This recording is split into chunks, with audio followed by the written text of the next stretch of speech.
Bizarre Brain Comics.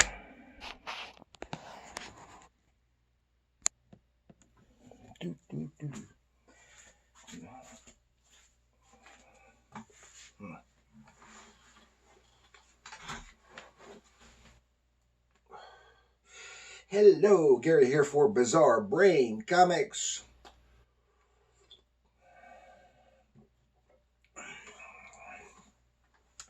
This is where I like to take a look at some older comics, discuss the characters and creators, and then examine the stories and the art. Okay, and here we want to go back to the year 1986. A lot of mine seem to be in the 80s. It's because I've got so many from there. And this is from DC Comics, 1986. Superpowers, number 5 of 6. Yeah, it's a 6-issue miniseries featuring the superpowers.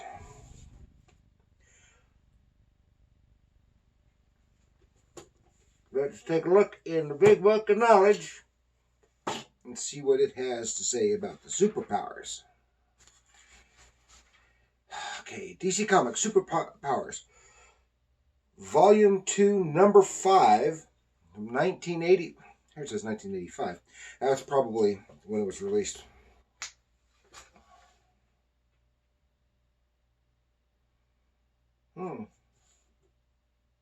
Yeah, 1985. Cover date is January 86, so it was released in 1985. The writer is Paul Kupperberg, with art by Jack Kirby and inks by Greg Theakston. Okay, and Superpowers was a 6-issue limited series from 85 and 86, published as a companion. They had, I don't know how many of these miniseries they had.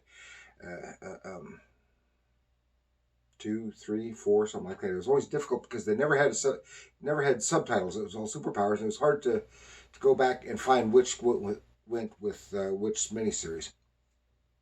It was a companion to the then current Superpowers line of action figures, and it was intended to be an introduction to the characters for fans of the figures who were not necessarily comic book readers.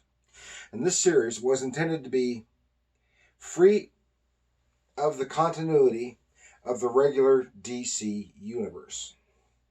Because remember, this is about the same time, or just shortly after, the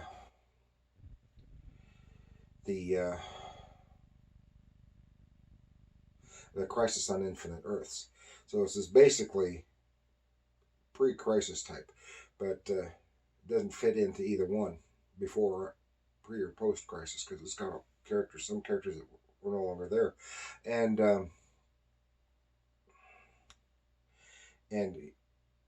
it doesn't specifically say so, but I think this is intended to be the Robin in this is intended to be the Dick Grayson Robin, and he hadn't been Robin for several years at this point.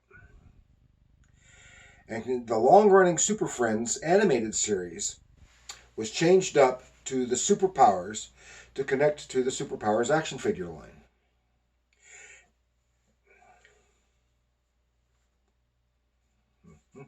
And of course, we all know Jack Kirby, the King. The King. And he was behind so much of including a lot of the background, the actual background to this kind of storyline. So, let's delve into the alternate reality of the superpowers. Here's the superpowers. Here you can see the cover, and all kinds of weird Jack Kirby futuristic type stuff with Batman, Robin, and the Flash. And here it says something about Las Vegas down here on the sign. Okay, and you probably saw me with my cigar. That's my chomping my cigar. That is kind of my little tribute there to the perennial cigar chomping Jack Kirby. who is the big powerhouse behind this storyline. But of course, it was written by, and you can see this is Jack Kirby, written by Paul Kupperberg. And Paul Kupperberg was born in 1955. He's an American comics writer and editor, and he is currently executive editor at Charlton Neo Comics and Pix C Web Comics, neither of which I have ever heard of, but I'm interested in the Charlton Neo Comics. And he has been editor at DC Comics and executive editor at, and this surprised me too, the Weekly World News. And he's a novelist. At DC, he has written nearly every character in that universe. His novels include 2 Spider-Man novels for pocketbooks.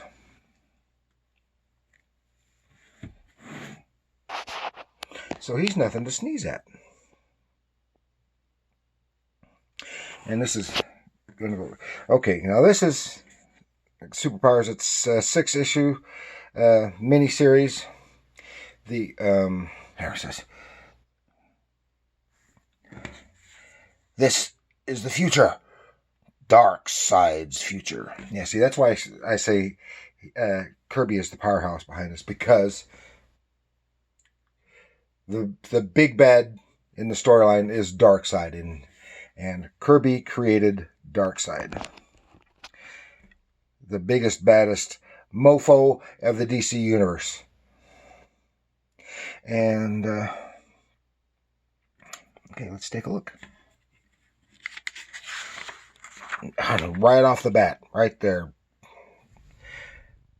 First page, big splash page. Here, the extreme close-up of Darkseid, a Kirby Darkseid, with an itty-bitty Earth in his clutches. Of course, it's just a model. Once upon tomorrow, Earth, time grows short for this fragile green world floating so helplessly in space. Its peoples sit in mindless stupor, smug and secure, believing that no harm can come to them. Oh yeah, he's the big bad.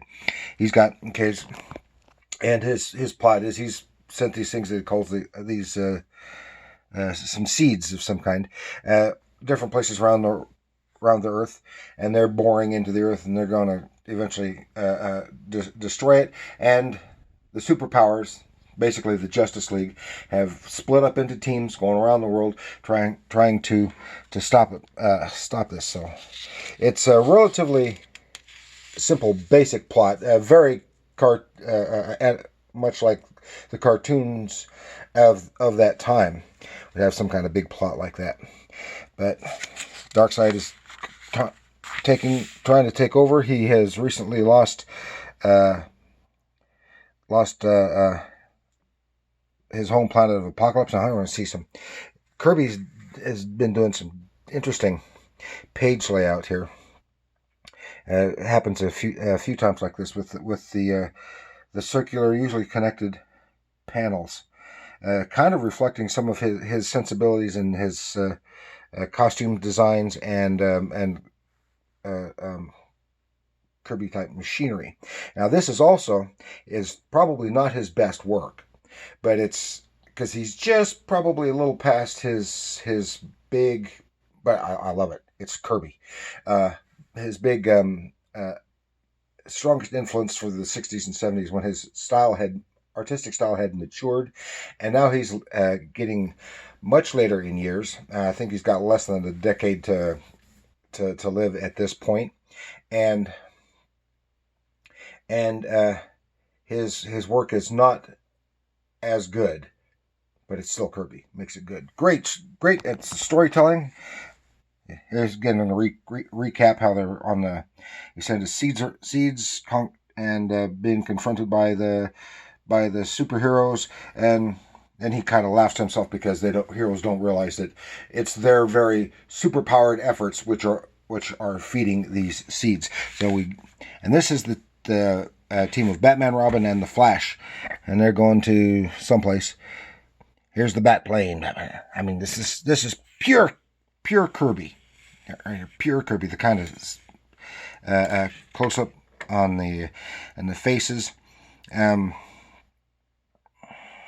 don't really look like anything else. And this is almost the way it's written. This is almost like a Silver Age Batman, and he looks a little more like a Silver Age Batman. And he acts a little more like it. There's the seed. They land. Wondering where the Flash is because he should have been here, and could be traps. And he checks stuff out with his batarang, and there, Kirby explosion, boom, and something happens, and the parademons come through a portal. All these bizarre-looking parademons from Apocalypse, who are the minions of Darkseid. And they fight. Batman is just acrobatic, bouncing around, blip, blip, blip, and there's Robin. As I said, I think this may be intended to be the decoration Robin. I'm not sure. I can't remember just when Jason Todd came in as Robin, somewhere about this time, I think, or a little after. And I did not like Jason Todd as Robin.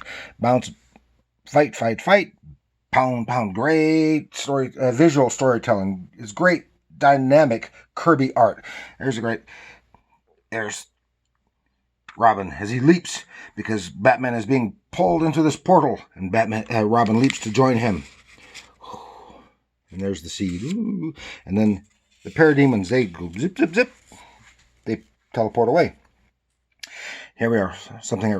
Welcome to Las Vegas. Oh my gosh, this is not Las Vegas. They were in Arizona, now they're in Nevada.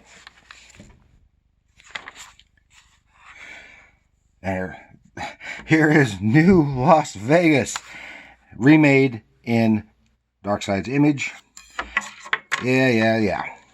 This is an alternate timeline in which Darkseid. This is what will happen if Darkseid wins. He's taken over. This is sometime in the future. Darkseid has won.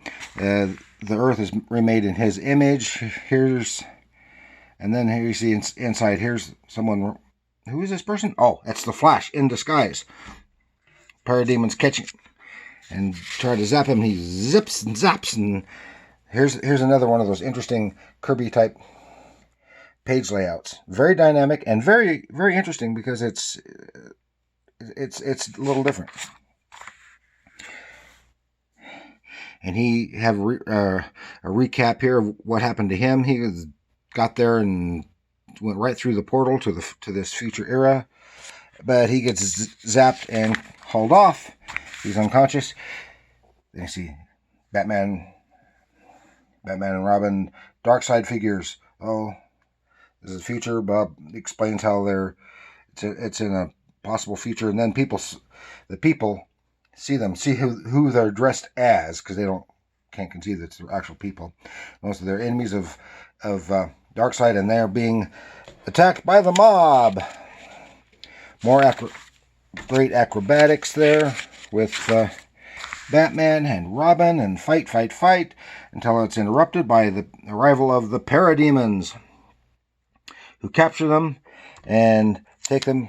Another great Kirby cityscape, and they are taken to an arena, and they have to fight this Hulk lookalike, except he talks like the Thing.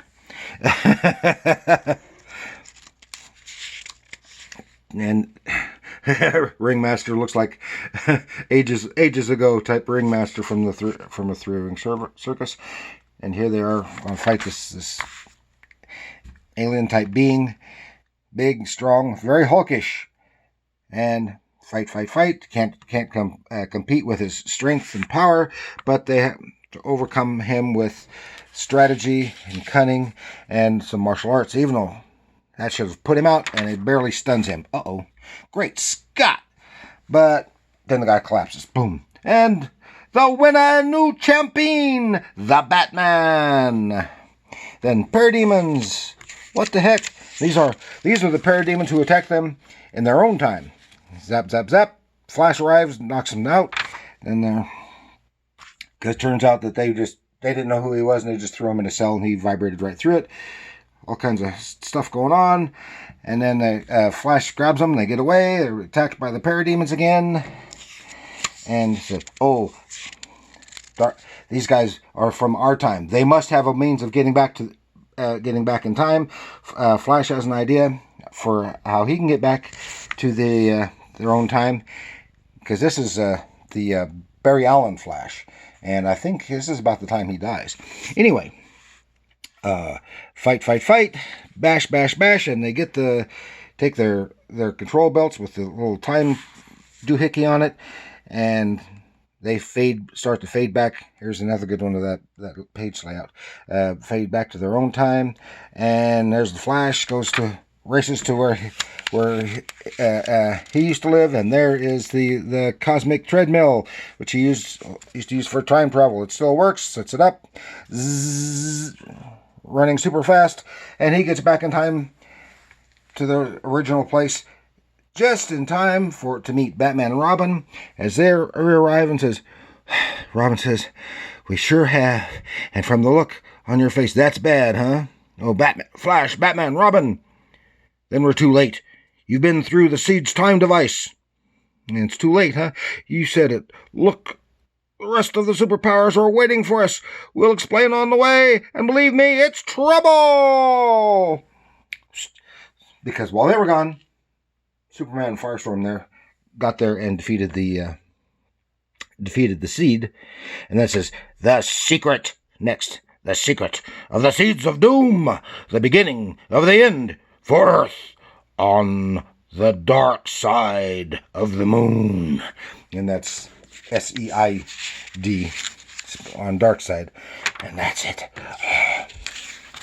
Thrilling Jack Kirby stuff. And I think in a later series, mini-series, someone else drew it in just imitating Jack Kirby, because his style became so synonymous. I think he did the package art on the of the action figures, and his art was so identified with the Superpowers miniseries, that when he wasn't drawing it, they drew it in his style, which is fine. It's just that they're not as good at it. And that's thrilling. And what happens? Well, of course, they wind up defeating Darkseid. They have to. But how do they get there? So that's all we've got this time for the superpowers. It's a lot of hokey superpowered fun. Please like, share, subscribe, and leave a comment. Remember, comics are art.